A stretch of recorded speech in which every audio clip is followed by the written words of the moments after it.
Olá, professor, tudo bem? Seja bem-vindo a mais um podcast da Educação Criativa.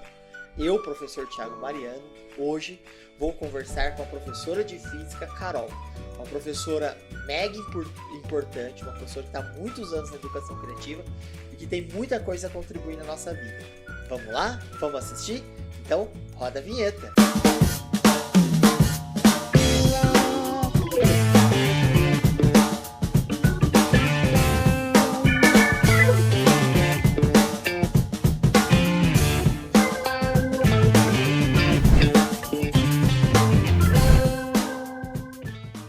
Bom, Carol, seja bem-vinda ao nosso podcast, né? E aí, antes de mais nada, Carol, eu queria que você se apresentasse para o público, né? Falasse quem é você, de onde você veio, o que você faz da vida. Olá, eu sou Carolina da Silva Gonçalves, eu moro na cidade de Bela Vista do Paraíso, que é a região metropolitana de Londrina, né, o norte do Paraná.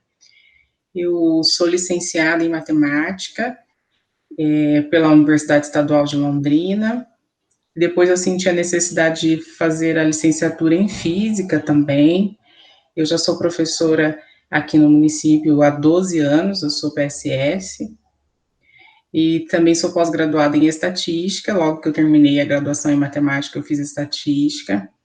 Depois, como eu também sou tutora de um curso à distância ofertado pela UEM aqui no Polo em Bela Vista do Paraíso, eu fiz uma pós-graduação em educação à distância. Trabalho com educação em tempo integral, então eu fiz a terceira pós em educação em tempo integral. Tá, Carol, qual que é a sua principal disciplina de atuação? Física. Eu só tinha uma turma no ano de 2020 de matemática, num curso técnico, e no curso médio em tempo integral, eu também atuava com a disciplina de pós-médio, que fala um pouco sobre o vestibular, as expectativas para o aluno após terminar o ensino médio, e também a disciplina de práticas experimentais, que era laboratório. Qual que é, assim, a maior dificuldade dos alunos em relação à disciplina? Disciplina de Eles física, né? Eles acham que é uma disciplina muito difícil, que requer muito esforço para que eles possam compreender. Muitos têm até um certo bloqueio com relação à disciplina. Então, eu percebo que as metodologias diferenciadas atraem, né, os alunos, para que eles se engajem. E é engraçado, né? Porque física é uma matemática aplicada, vamos dizer assim, de uma forma mais empírica, né? De uma forma mais prática. É a matemática, mas aplicada em situações realmente reais, né? Não é tão abstrato, né? Na matemática, quando você vai aprender, você aprende uma fórmula, você aprende como resolver uma equação. Mas na física tem o diferencial que a gente está falando de vida, né? Assim, vamos calcular a velocidade média de um carro, né? Todo mundo andou já em um carro, todo mundo vê um carro, todo mundo sabe que existe uma velocidade no painel do carro, né? Então ela é muito mais factível, né? Ela é muito mais empírica para o aluno do que a própria matemática, né? Com certeza. E eu tenho tentado cada vez mais associar os conteúdos de física com a prática, com a vivência mesmo do aluno. E eu percebo que quando eu me despertei para essa perspectiva, o rendimento, o engajamento nas minhas aulas, assim, aumentaram de forma significativa. Olá, professor, tudo bem? Desculpe interromper aí a nossa conversa com a professora Carol, mas eu tenho um convite agora para você. Se você, assim como a Carol, quer fazer parte da educação criativa, quer se tornar um professor mais criativo, produzir aulas mais dinâmicas, eu tenho um convite especial para você. Aqui na descrição desse vídeo eu estou deixando um link com uma promoção para você acessar a educação criativa através de um combo chamado Combo GMG, que é um combo que fala sobre gamificação, metodologias ativas e Google for Education. É a porta de entrada da educação criativa. Nesse combo você já vai ter acesso a uma biblioteca completa de estratégias de ensino focadas nesses três ambientes. Beleza? Então serve tanto para o ensino remoto, para o ensino híbrido ou para o ensino presencial também. Aliás, esse curso começou lá no ensino presencial, depois que ele foi tomando forma com foco no remoto e no híbrido. Então é um convite mega especial. Quer fazer parte desse time? Clica aqui. Beleza? Desculpa atrapalhar mais uma vez e entrevista que segue. Nós estamos vivendo num período atípico, né? Desde o ano passado, né? Tem a pandemia, a gente não sabe, a gente precisou se reinventar, né? No ano 2020. Mas antes da pandemia, você já dá aula há algum tempo, certo? Certo. Como que como que você sentiu a evolução da sua disciplina nesse período em que você começou a trabalhar, começou a lecionar, até o período de pandemia? Eu percebo que a questão do uso de ferramentas diferenciadas, isso engaja o aluno, eu já vinha percebendo. Com a pandemia, o uso desses recursos deixou muito mais claro para mim o quanto eles gostam de coisas dinâmicas, eles gostam de movimento. Por exemplo, um simples GIF que eu inseri no Forms, isso faz diferença, né? Um conteúdo difícil de matemática que eu estava trabalhando, que era números complexos, a questão das potências, eu montei um GIF em que as potências iam subindo e vindo os números, e então essa questão de simples ter um movimento para eles faz toda a diferença, desperta a atenção, algo que seja colorido, um joguinho que tem uma música de fundo, então essas coisas parecem assim pouco significativas, mas para eles chamam atenção. O simples fato de usar Bitmoji, né, numa apresentação de slides, colocar uma Bitmoji de bom dia ou uma mensagem de incentivo, eu percebo que isso faz toda a diferença. É aquilo que a gente sempre fala, né? O sucesso de uma aula, né, o engajamento do aluno, ele está calcado em 3 pilares, né? Primeiro, o professor assumir o protagonismo, né? Então, quando você fala assim, eu resolvi fazer a atividade, construir o Bitmoji, construir o GIF para o meu aluno, você está personalizando o processo de ensino, que é a primeira questão crucial para poder engajar o aluno. Segundo, você está dando a cara a tapa, né? Você está assumindo o processo, e aí você está produzindo o conteúdo, né? Então, do seu jeito, conhecendo o seu aluno, e isso com certeza faz com que o aluno olhe de forma diferenciada, né? Para o seu trabalho, né? Você usa. Eu quero, assim, uma resposta agora, mas não focada no período de pandemia, tá? Focada no período de sala de aula. Eu sei que vai mudar, tá, Carol? E a gente vai falar sobre isso ainda nesse podcast, mas eu quero saber assim, antes da pandemia, quando estava todo mundo dentro de sala de aula, como que você utilizava, ou se você não utilizava, como que você tentava criar aulas mais engajadoras para o aluno, para o seu aluno? Eu usava já o Google Classroom, mas assim, tinha até uma certa resistência dentro do colégio, alguns pais que foram reclamar, porque eu tinha que cadastrar os alunos, era um processo mais difícil. Usava também o Khan Academy, que eu estipulava alguns exercícios, alguns conteúdos para que eles pudessem praticar, levava no laboratório de informática, pelo menos uma vez a cada 15 dias, então eu procurava já utilizar algumas ferramentas, mas tinha até uma certa resistência dentro de um dos colégios, por Ah, parte dos pais. com certeza. Eu lembro que em 2018, quando a gente foi fazer uma matéria para o colégio, eu havia ganho um prêmio no Colégio Max, e a gente foi fazer uma matéria, e aí propositalmente nós escolhemos uma mãe que ela não aceitava, olha que absurdo, Carol, ela não aceitava que a filha dela estudasse pelo celular. Ela não admitia. A filha dela tinha apostila, mas ela não admitia que a filha dela estudasse pelo celular. Aí a filha dela, acho que convenceu ela a estudar, pelo menos para uma prova. E aí, quando a mãe viu o resultado e viu a potência da ferramenta que ela estava estudando, aí a mãe mudou de opinião. E aí o colégio usou ela para fazer uma entrevista, fez um marketing interno e um marketing externo com essa mãe, para mostrar, para tentar quebrar essa resistência, né? De que a impressão que dá é que a sociedade ela tem uma, como é que eu posso dizer? A sociedade ela tem uma resistência a inovar na educação, né? Para a sociedade, todo mundo sentado na fileirinha, né, pelo menos para a comunidade externa, né, assim, da maior parte das escolas, é todo mundo ali na fileirinha e comendo o livro didático, né, decorando, tentando decorar o livro didático.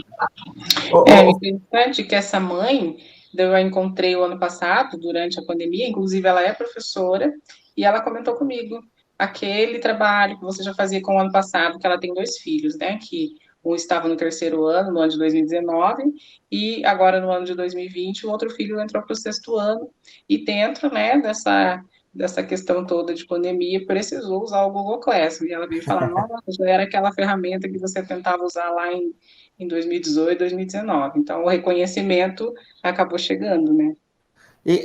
Aí, tá, daí chegamos na pandemia, então. Aí chegamos na pandemia, você já tinha um certo conhecimento, mas aí o que você fez, assim, o que eu percebi durante a pandemia o ano passado, é que a gente pode dividir os professores em 2 grupos. E eu não estou fazendo uma crítica a nenhum professor, não estou fazendo, né, eu estou conversando com a nossa colega Carol, que é de Bela Vista do Paraíso, professora de física. Mas quando a gente chega, quando a gente olha, né, e eu estava à frente, você sabe disso, né, eu estava à frente da diretoria de tecnologia e inovação da SED, a gente pode dividir os professores em 2 grupos, né? Um grupo muito grande de professores que resolveram só transmitir aquilo que eles recebiam, né? E, na verdade, o que eles recebiam eram indicações, eram questões bem simples, e um grupo pequeno de professores que tentaram se reinventar, que tentaram criar conteúdo, que aí entra você nesse grupo. Eu lembro, no acompanhando, ficávamos trocando informações, conteúdos, a pandemia inteira, né? Quando chegou na pandemia, por que você decidiu ir atrás de se reinventar? O que te motivou a isso? Então, o interessante é que o primeiro dia de paralisação, digamos assim, era o meu aniversário. Eu coloquei uma meta, assim, que eu queria fazer desse período, um período de estudos, mas não sabia como que as coisas iam se encaminhar com os alunos. Na primeira semana, quando parou, uma turma teve a iniciativa de montar um grupo de WhatsApp para tentar trocar informação com os professores, e foi bem nesse momento que eu conheci o professor Tiago. E eu ficava imaginando que eu queria algumas formas de manter esse aluno próximo, porque alguns se recusavam a participar desse grupo, foram se afastando. Então, a minha grande motivação era aproximar os alunos, não deixar com que eles se dispersassem. E daí, tentando buscar uma maneira de engajar, de não deixar com que eles sumissem, né? Então, foi nessa perspectiva que eu comecei a buscar novas metodologias, para aprimorar a minha vivência enquanto professor e também para tentar manter os alunos o mais próximos possível, porque eu já percebia que naquela primeira semana alguns tendiam a se afastar. E aí eu lembro também que você. Eu lembro que você participava dos grupos, das minhas formações, mas teve algo que me chamou muita atenção em você, e eu até parabenizo você por essa iniciativa, que foi a questão do Canva. Eu lembro que você se apaixonou pelo Canva, e tudo que tinha de Canva você começou a pesquisar, a participar. Fala um pouco sobre essa experiência com o Canva pra gente. O Canva me deixou assim maravilhada, porque eu sempre me considerei uma pessoa pouco criativa. E nos outros anos eu enfrentava uma dificuldade assim, que eu gostaria de preparar um vídeo, um cartão, e eu tinha que ficar pedindo para os meus alunos. Eu tinha 2 alunos na época que tinha um pouquinho de afinidade, então eu tinha que ficar pedindo para eles, olha, faz um vídeo para mim, mandava as fotos, eles perdiam as fotos, e toda uma via sacra para poder montar um cartaz. Eu me lembro que nós fizemos um evento e tinha que fazer um cartazinho de divulgação, eu tive que ficar pedindo para essa aluna que tinha mais afinidade. Então, no momento que eu descobri o Canva, para mim foi uma abertura de horizonte, porque eu pude perceber que eu conseguia montar um cartaz. O primeiro vídeo que eu montei foi assim uma emoção tão grande, porque eu falava, gente, eu não consigo, eu não tenho habilidade com os outros aplicativos, que hoje, inclusive, eu tenho lidado bem com eles. Então, foi uma descoberta, foi um vencimento de barreiras mesmo, descobri que eu podia criar. E conta também essa experiência, Carol, para a gente, aonde você foi buscar, o conhecimento do Canva, as suas especializações que você acabou realizando na UEL? Daí descobrindo a magia do Canva, assim, daí eu fui me aprimorar, né? A questão dos vídeos, que eu senti um pouco de dificuldade de montar, então eu fui buscando cursos online, até que depois veio o convite para que eu ministrasse uma oficina na UEL. Então foi assim, a questão de descobrir que eu podia criar. E uma outra coisa que me motivou foi a repercussão que esse material tinha nas mídias. Então, eu comecei colocando meu status no WhatsApp, o convite para minha aula, o lembrete para entregar atividade. Eu fui percebendo que isso fazia muita diferença com os alunos. Então, a motivação foi perceber que era uma linguagem que chegava até eles. É engraçado isso, né? Até assim, quando eu pensei no podcast, eu faço podcast há muito tempo, né? Uhum. A Carol me acompanha, ela sabe disso. Só que os meus podcasts sempre foram muito sozinhos, né? Quando eu fui pensar em criar esse podcast, que são esses podcasts especiais, que daí eles vão para o YouTube, porque eles têm imagem e tudo mais. O primeiro momento eu falei assim, nossa, eu preciso encontrar grandes palestrantes, eu preciso encontrar pessoas importantes. Aí eu pensei, falei, não, isso não é educação criativa. A educação criativa é conversar com professores, que assim como eu, assim como você, são professores de sala de aula, e que estão se descobrindo e se reinventando todos os dias. Esse seu depoimento, Carol, eu acho que ele é muito importante, não só para mim, para a educação criativa, mas eu acho que para todos os professores que estão nos ouvindo nesse momento. Porque você falar isso de cara limpa, fala assim, olha, eu tinha dificuldade, eu não me achava uma pessoa criativa. E de repente eu me descubro fazendo o Canva. Hoje você tem condições de ensinar as pessoas a serem criativas com o Canva. Foi o que você fez na UEL, ministrando oficinas para centenas de pessoas, né?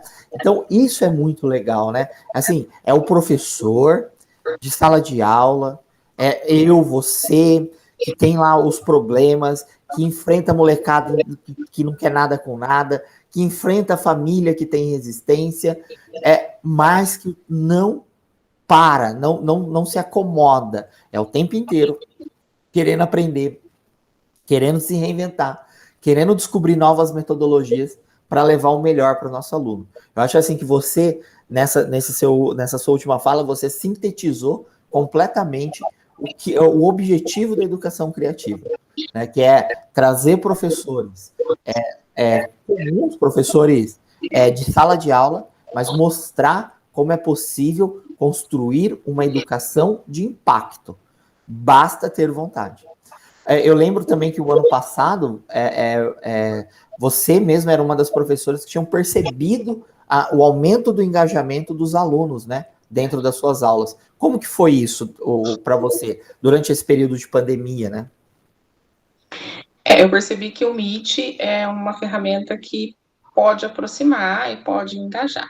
Então, eu aproveitava esses momentos onde eles estavam, né, ali síncronos comigo, para tentar extrair o máximo que eu pudesse deles.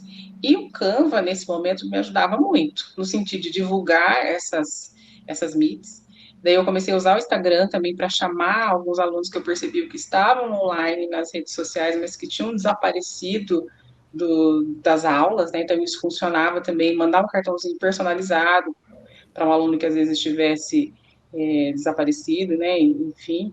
Então eu percebia que o Canva a cada dia ia me ajudando. Uma outra atividade que eu percebi muito engajamento foi a que eu linkava com o Class. Então, às vezes, o aluno estava lá 2 semanas sem fazer as atividades, eu montava um infográfico ou um simples cartaz onde tinha os links das atividades que levavam direto para o Class. E eu percebi também que era uma maneira de engajar, de ele entrar lá no Class sem saber que estava diretamente, né, entrando na plataforma. Então, foi uma atividade que também gerou muito engajamento. Percebia que eles não estavam fazendo, montava esse tipo de atividade, fazia uma divulgação e percebia o resultado. Era incrível, né? Assim, enquanto todo mundo preocupado que os alunos estavam desaparecidos, né? Nós, com simples estratégias, a gente estava conseguindo atingir um grupo muito maior. É claro que a aprendizagem de sala de aula, né, com contato com o aluno, é bem diferente, né, do que a aprendizagem remota. E ainda mais que foi a nossa primeira experiência na atividade remota, né? Mas a gente conseguia trazer muito mais aluno do que os colegas, né? Isso gerou, não sei na sua escola, mas na minha gerou até ciúmes isso, né? Gera sim. E como Eles o falavam professor assim, explicou, a questão de dois grupos distintos de professores, né? Os que estavam correndo atrás e os que, infelizmente, acabaram se acomodando. Então, esses professores que estavam correndo atrás era muito engraçado, porque eles percebiam que alguma coisa estava dando certo e vinham saber por quê. Tanto que nós até criamos um grupinho que chama Compartilhando Ideias, porque esses professores que comungavam dessa mesma ideia, nós nos juntamos. Daí foi quando aconteceu um sucesso muito grande. Nós começamos a fazer as meets coletivas, daí os professores começaram a se engajar, eu monto cartaz agora. E nós criamos um hábito também de fotografando as meets para depois montar um vídeo.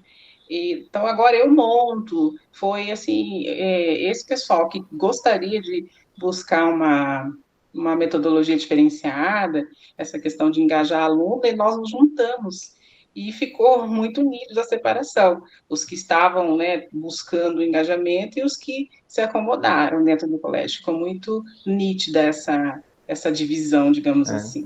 eu lembro que numa das reuniões que eu participei, teve uma professora que ela duvidou, porque assim, ela tinha lá de 40 alunos, ela tinha 6 participando, né? E aí com nota, talvez 3 alunos, né? Um ou outro ia no colégio ainda retirar, né, as atividades em papel. E aí eu, outros colegas que estavam usando as mesmas estratégias que você, a gente tinha 20, 22, 23, né? E o restante, os que não estavam participando, eles estavam indo no colégio pegar atividade, porque assim, a tecnologia, a boa vontade, ela resolve o problema de quem tem acesso à internet, né? Muitos alunos não têm acesso à internet. Então, esses é muito mais difícil o trabalho, e esse o trabalho ainda tem que ser offline, né? Tem que ser lá no papel, deixa atividade com a pedagoga retira, né? Assim por diante, né? Ô, Carol, você, o que você está... imagina só que a pandemia acabe hoje, né? A pandemia acabe hoje, aí todo mundo volta para a sala de aula amanhã, né? Eu acredito que a gente ainda está longe disso, mas eu acho que até o final do ano a gente chega nesse cenário, talvez por ano que vem a gente chegue nesse cenário onde todos retornem às salas de aula. Como que você vê, assim, tudo que você aprendeu, tudo que você viveu, isso vai ser deixado de lado e vida que segue, volta ao normal? Ou você acha que a educação não aceita mais um retrocesso? Como que você acha que vai... O que você acha que vai acontecer quando a gente retornar para as salas de aula? Eu acredito que não tem, é um caminho sem volta. Eu acredito que a questão dessas tecnologias, a questão do uso do Class, por exemplo, isso vai perdurar.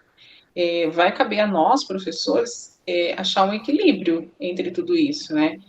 Por exemplo, a questão do Forms, eu acredito que muitas avaliações agora vão acontecer através do Forms, por exemplo. Então, eu acredito que é um caminho que não tem mais como voltar a ser igual era antes da pandemia. Nós vamos ter que encontrar um ponto aí para que caminhe as duas metodologias, digamos assim, de forma parceira. Sem deixar a Porque as coisas agora tecnologia. elas vão se misturar e acabou, né? Não tem mais retorno, né? O Não caminho tem. agora, o único caminho seguro que existe agora é correr atrás de novas metodologias. O aluno não vai aceitar menos que isso, o pai não vai aceitar menos que isso, né? E quem dirá ainda os gestores escolares, né? Ô, Carol, você está preparando, pelo que eu entendi, você está preparando alguma coisa agora para o futuro. O que você está preparando para 2021? Um curso onde eu possa dividir as minhas experiências, principalmente sobre o Canva, com outros companheiros professores, né? Começando pelo básico, coisas que eu acabei de te relatar que eu não conseguia fazer, que era um simples cartaz, um infográfico, ou um vídeo, um GIF. Então, começar a compartilhar com os professores essas experiências tão positivas que eu tive, principalmente na área da física, né, que é uma disciplina dita como muito difícil, que às vezes pode ser complicado engajar no jogo, algo diferente, assim, né? Então, eu pensei em algo bem voltado mesmo para as exatas, em específico para a física, e que possa, de uma forma ou de outra, contribuir para a prática de outros professores também. Pô, legal, Carol. E aí, você sabe que a educação criativa, ela tá de portas abertas, e assim que tiver pronto, a gente te ajuda a divulgar, tá? Os professores da educação criativa, eu acredito que muitos têm muito interesse nesse curso específico, né? Eu tenho nos meus cursos, eu trato do Canvas, né? Tanto é que foi lá que você Foi, começou, primeiro mas eu contato. não faço uma especialização dentro do Canva, né? Eu uso o Canva para algumas estratégias. E pelo que eu estou entendendo, o que você está propondo é uma especialização mesmo em Canva, né? É conhecer o Canva, as suas potencialidades e potencializar ao máximo o uso disso para a educação, né? Exatamente. Por exemplo, começando pela animação da sua capa lá do Class, né? Que eu percebi assim que o aluno acha você lá dentro daquele monte de disciplinas, principalmente no ensino médio em tempo integral, que eles têm 16 disciplinas. No momento, eu vou trabalhar com física agora. Se a sua capa da sala é personalizada, isso já facilita para que ele encontre a sua disciplina, a personalização do Forms. Então, pequenas coisas que podem parecer, ensino médio, isso não engaja. Mas engaja, eles prestam atenção, eles sentem um certo carinho, né? O professor se preocupou em fazer uma apresentação única para a nossa turma, ou que tenha a cara dele. Então, isso faz muita diferença e eu quero compartilhar com os demais profissionais essa experiência tão positiva que eu tive. Legal, Carol, legal. Parabéns, viu? Carol, ó, eu vou abrir o espaço agora para você. Você deixar algum recado para os seus colegas professores, quiser falar mais alguma coisa, o espaço, o microfone está aberto para você.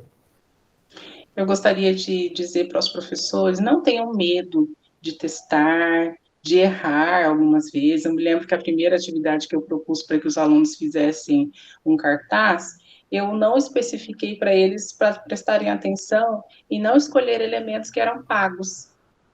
Né? Então, eles, eu não vou mais fazer, porque tem que pagar. Então, não tenham medo de tentar, se errar, vamos refazer. Arrisquem-se no bom sentido da palavra, né? De se permita experimentar, que às vezes eu ouço relatos de algum professor, eu tenho medo de testar e dar errado, ou os meus alunos não aceitarem, mas tente. Então, a minha dica é essa. Procure descobrir alguma ferramenta nova, eu sugiro, lógico, o Canva, mas arrisque-se, não tenha medo, acho que a aceitação com o seu grupo de alunos vai ser bem significativa. Carol, muito, muito obrigado. Peraí, deixa eu voltar aqui que eu estava me arrumando. Carol, muito obrigado pela sua participação. Você é uma referência dentro da educação criativa. O ano passado nós tivemos milhares de professores que passaram pela educação criativa, né? Foram, se eu não me engano, 35 mil professores que, naqueles eventos que a gente fazia. Você participou de praticamente todos os eventos, né? Sempre teve vídeo seu, então muita gente te conhece. Você é uma referência dentro do grupo da educação criativa, daquele grupo exclusivo de alunos, né? Então todo mundo que precisa de alguma coisa recorre a você, sabe? Parabéns mesmo por essa dedicação, parabéns por esse empenho. É muito nítido que a gente vê que a gente está tratando com um profissional extremamente diferenciado. E porque não só porque reconhece a limitação, mas acima de tudo, tem a humildade e o caráter de correr atrás e de não deixar a limitação te atropelar. Então você vai atrás, você aprende, constrói e engaja os seus alunos. Né? Parabéns, parabéns e muito obrigado por compartilhar suas vivências aqui na Educação Criativa. Eu agradeço. No final do ano, eu fazendo assim um balanço do ano de 2020, né? E eu assim, caí em mim que eu participo de um grupo que se chama Educação Criativa. Eu que há, 9, 8 meses atrás, me julgava uma pessoa sem criatividade. Então, eu agradeço ao professor por essa oportunidade, por estar sempre com essa parceria, né, a todo dia, a todo momento, de poder saber que tem alguém que eu possa contar, alguém com quem eu possa recorrer. Então, isso é uma segurança muito grande também, e agradeço eternamente essa nossa parceria, professor. Muito Valeu, obrigada. Carol. Obrigado, Carol. Tchau, tchau. Tchau, tchau, tudo de bom.